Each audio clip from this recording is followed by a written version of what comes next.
Hi, I'm Lee, the author of a brand new book, A Haven for Healing, and I'm so excited to be here today to answer some of your questions.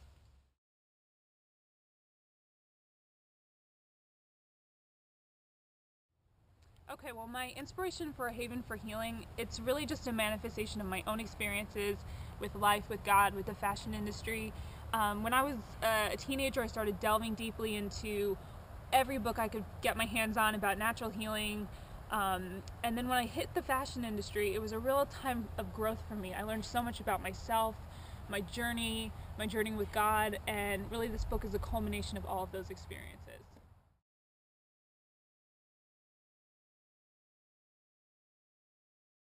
Yes, I was definitely nervous about releasing this book because the content is personal. I really pour a lot of my heart into it, a lot of my beliefs, a lot of things that I feel about the world, a lot of my personal experiences in the fashion industry. And so definitely I think anytime you pour your heart into something, you are nervous about people's reactions, but I know that the people who are meant to receive the message, they'll hear it and they'll like it. So, yeah.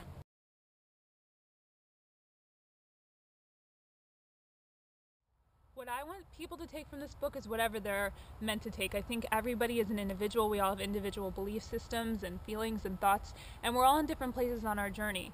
And so, if only one person gets something from this book and it touches them in some way, that was really my goal all along.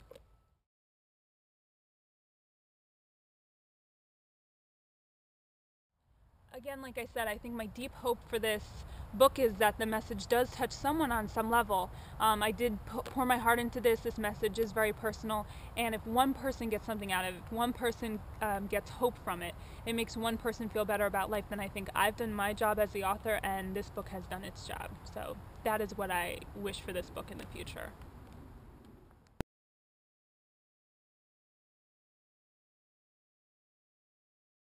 Yes, I definitely have some guilty pleasures. I would say macaroni and cheese being one of the big ones, and of course, all of the Real Housewives, especially the Real Housewives of New Jersey.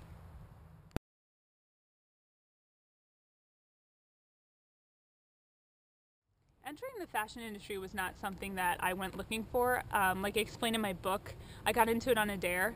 So it was a really interesting experience. Once I got into it, there was so much growth that happened in my life. And I think the main thing that modeling has taught me is to believe in myself, because people want to tear you down and kind of pick you apart. And if you can walk out of a room and know exactly how you feel about yourself, then you know that you've achieved something. And when I first got into the industry, I definitely had a thin skin, and I would cry in the corner in the hallway afterwards. But now I can walk out of a casting, walk out of an interview, and be really self-assured. And so I think that's the main thing that the fashion industry gave to me.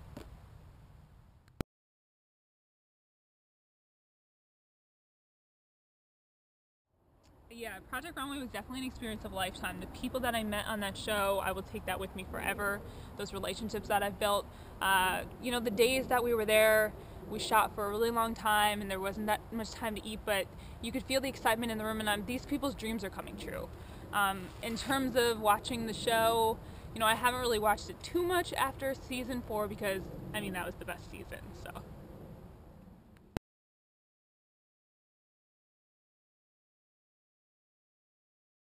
Well, I don't really consider myself a person to be giving fashion advice because growing up I was a tomboy and stuck to jeans and boots. But while I was in the fashion industry, I think some of my favorite designers to work for was Mara Hoffman. I love her designs, her prints.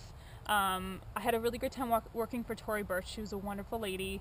Manuel de la Cruz. I just met this designer, Elena V. But everybody knows that my heart belongs to Christian Siriano, so I would have to say he is my hands down favorite.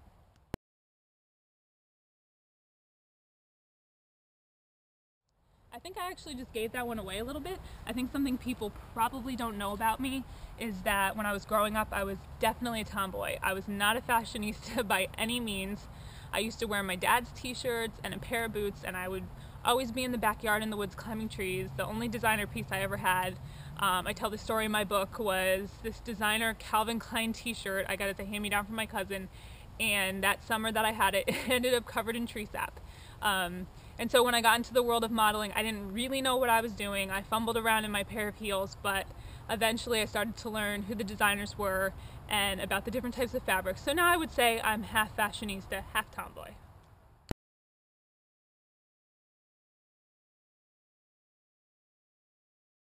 Well, it was so good to be here with you guys today, answering your questions about me and my new book, A Haven for Healing. Come take a journey with me of self-discovery through life, light, and all things healing. I'll see you guys soon. Yeah.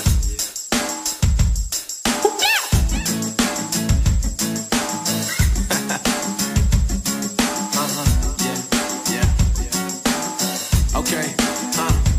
In this life, there comes a day when we have to choose our path either way. So if and when it comes up to me, I'll be for you if you'll be for me. In this life, there comes a day when we have to choose our path either way. So if and when it comes up to me, I'll be for you if you'll be for me. Please don't leave this path, don't forsake what we have. Look at how far we've come, it'd be pointless to just be done. Please don't leave this path, don't forget all that we have. Your soul is old, but you'll remember when you're old. My son, do yourself no harm and then take heed. Remember my words when I'm gone. I'll train you hard so you won't forget. When you're old, you won't depart from it.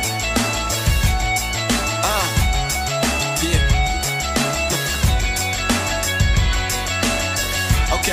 Okay. In this life, there comes a day when we have to choose our path either way.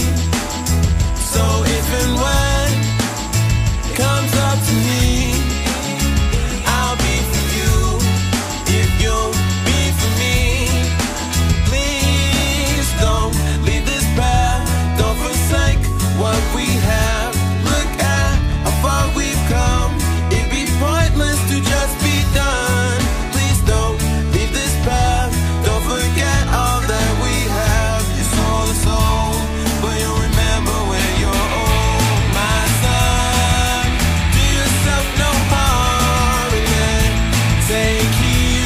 Remember my words when I'm gone. I'll train you hard so you won't forget.